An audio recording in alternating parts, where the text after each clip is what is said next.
Hello ನಮಸ್ತೆ students welcome back to Anticlo coaching academy. ನಾನು Nikhilesh ಆ್ಯಂಟಿಕ್ಲೋ coaching ಅಕಾಡೆಮಿಯಿಂದ.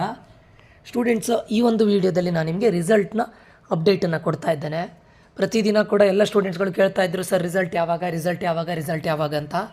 ಇಲ್ಲಿ ನೋಡಿ, ಕರ್ನಾಟಕ ಪರೀಕ್ಷಾ ಪ್ರಾಧಿಕಾರ, ಕರ್ನಾಟಕ ಎಕ್ಸಾಮಿನೇಷನ್ ಅಥಾರಿಟಿ ಅವರು UGCET 2025 results will be announced on May 24 from 2 PM. 2 ಗಂಟೆಗೆ ರಿಸಲ್ಟನ್ನು ಅನೌನ್ಸ್ ಮಾಡ್ತಾರೆ, ಅಂದರೆ ನಾಳೆ, tomorrow. Higher education minister doctor MC Sudhakar will declare them at 11:30 AM at the KE office.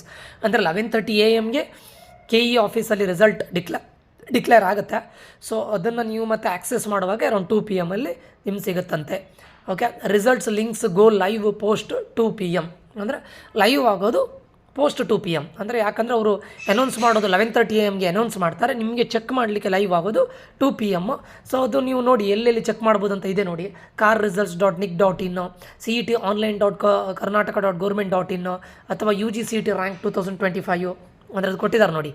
cet.online.karnataka.government.in/UGCET rank 2025/ ಅಂದರೆ ನಿಮಗೆ ರ್ಯಾಂಕನ್ನು ಚೆಕ್ ಮಾಡಲಿಕ್ಕೆ ಒಂದು ಲಿಂಕನ್ನು ಕೊಟ್ಟಿದ್ದಾರೆ, ಇಲ್ಲಿ ನೋಡ್ಬೋದು. ಅಥವಾ carresults.nic.in ಹೋಗಿದರೆ ನಿಮಗೆ CET ರಿಸಲ್ಟನ್ನು ಚೆಕ್ ಮಾಡ್ಬೋದು.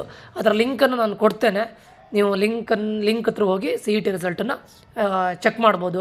ತುಂಬ ದಿವಸದಿಂದ ಎಲ್ರಿಗೂ ವೆಯ್ಟ್ ಮಾಡ್ತಾಯಿದ್ರಿ, ಏನಾಗುತ್ತೆ ರಿಸಲ್ಟ್, ಈ ವರ್ಷ ತುಂಬ ವೇರಿಯೇಷನ್ಸ್ ಆಗುತ್ತಂತೆ, ತುಂಬ ಇದಾಗುತ್ತಂತ ತುಂಬ ಕಾತುರದಿಂದ ಕಾಯ್ತಾ ಇದ್ದಿದ್ದೀರಾ. ಸೊ ನಾಳೆ ರಿಸಲ್ಟ್ ಬರ್ತಾ ಇದೆ, but 25th revaluation result 25th ಬರ್ತಾ ಇದೆ. ಸೊ ನನ್ನ ಪ್ರಕಾರ ಈ ಟೈಮು ರಿವ್ಯಾಲ್ಯೂಯೇಷನ್ ರಿಸಲ್ಟನ್ನು ಕನ್ಸಿಡರ್ ಮಾಡ್ತಾ ಇಲ್ಲ. Okay, may be spot ranking ಅಂತ ಕೊಟ್ಟು ಮುಂದೆ ಕೊಡ್ಬೋದೇನೋ, ಬಟ್ ಅಫಿಷಿಯಲ್ ಆಗಿ ಇನ್ನೂ ಗೊತ್ತಿಲ್ಲ. ಬಟ್ ಲಾಸ್ಟ್ ಟೈಮ್ ಏನು ಮಾಡಿದ್ರು ಅಂತ ಕೇಳಿದೆ students, last time KCET result ಬರುವಾಗ ತುಂಬ ಲೇಟಾಗಿತ್ತು, ತುಂಬ ಲೇಟಾಗಿತ್ತು. ಅದಕ್ಕೋಸ್ಕರ ಆವಾಗಲೇ ಎಲ್ಲ ರಿಸಲ್ಟ್ಗಳು ಬಂದಿತ್ತು. ಅದಕ್ಕೋಸ್ಕರ KCET ರಿಸಲ್ಟು ಎಲ್ಲದಕ್ಕೂ ಕನ್ಸಿಡ್ರೇಷನ್ ತೊಗೊಂಡಿದ್ರು, ಆಯಿತಾ. ಈ ವರ್ಷ KCET ರಿಸಲ್ಟ್ ಬೇಗ ಬರ್ತಾ ಇದೆ, ಲಾಸ್ಟ್ ಇಯರಿಗೆ ಕಂಪೇರ್ ಮಾಡಿದರೆ ಈ ವರ್ಷ ಸ್ವಲ್ಪ ಬೇಗ ಬರ್ತಾ ಇದೆ. ಅದಕ್ಕೋಸ್ಕರ 25th ನಿಮ್ಮ ರಿವ್ಯಾಲ್ಯೂಯೇಷನ್ ರಿಸಲ್ಟ್ ಬರ್ತಾ ಇರಲಿಕ್ಕೆ ಹೋಗಿ ನಿಮ್ಮ ರಿವ್ಯಾಲ್ಯೂಯೇಷನ್ ರಿಸಲ್ಟನ್ನು ಕನ್ಸಿಡರ್ ಮಾಡ್ತಾ ಇಲ್ಲ. ಮೇ ಬಿ ಮುಂದೆ ಸ್ಪಾಟ್ ರ್ಯಾಂಕಿಂಗ್ ಅಂತ ಕೊಡ್ಬೋದೇನೋ, but not sure. Okay, so ರಿಸಲ್ಟ್ನ ಅಪ್ಡೇಟ್ ಇದಿಷ್ಟಾಗಿದೆ ಸ್ಟೂಡೆಂಟ್ಸ್. ಓಕೆ, ಯಾರು ಟೆನ್ಷನ್ ತೊಗೊಳ್ಬೇಡಿ, ಏನು ರ್ಯಾಂಕ್ ಬರುತ್ತೆ ಆಕ್ಸೆಪ್ಟ್ ಮಾಡಿ. ಎಷ್ಟೇ ವೇರಿಯೇಷನ್ಸ್ಗಳಿದ್ರು don't worry, be prepared for worst case. ಒಳ್ಳೆ ರ್ಯಾಂಕ್ ಬಂದರೆ ಎಲ್ರಿಗೂ ಒಳ್ಳೆಯದು, ಬೆಸ್ಟ್ ಬಂದರೆ that is well and good. ಇಲ್ಲ ಅಥವಾ ಸ್ವಲ್ಪ ನೀವು ಅನ್ಎಕ್ಸ್ಪೆಕ್ಟೆಡಾಗಿ ನೀವು ಎಕ್ಸ್ಪೆಕ್ಟೆಡ್ಗಿಂತ ತುಂಬ ಹೊರಗಡೆ ಹೋದರೂ don't worry, because cut off rank ಕೂಡ ಇನ್ಕ್ರೀಸ್ ಆಗುತ್ತೆ, ಕಾಲೇಜ್ಗಳಲ್ಲಿ ಸೀಟ್ಸು ಇನ್ಕ್ರೀಸ್ ಆಗುತ್ತೆ, ಕಟ್ ಆಫ್ ರ್ಯಾಂಕು ಕೂಡ ಇನ್ಕ್ರೀಸ್ ಆಗುತ್ತೆ. ನೋ ನೀಡ್ ಟು ವರಿ ಅಂತ ಹೇಳ್ತಾ, ಈ ವಿಡಿಯೋ ಇನ್ಫಾರ್ಮೇಟಿವ್ ಆಗಿದ್ದರೆ ದಯವಿಟ್ಟು ಲೈಕ್ ಮಾಡೋದನ್ನು ಮರಿಬೇಡಿ, ಶೇರ್ ಮಾಡಿ, ಸಬ್ಸ್ಕ್ರೈಬ್ ಮಾಡಿ ಅಂತ ಹೇಳ್ತಾ ಮುಂದಿನ ವಿಡಿಯೋದಲ್ಲಿ ಮತ್ತೆ ಸಿಗ್ತೇನೆ.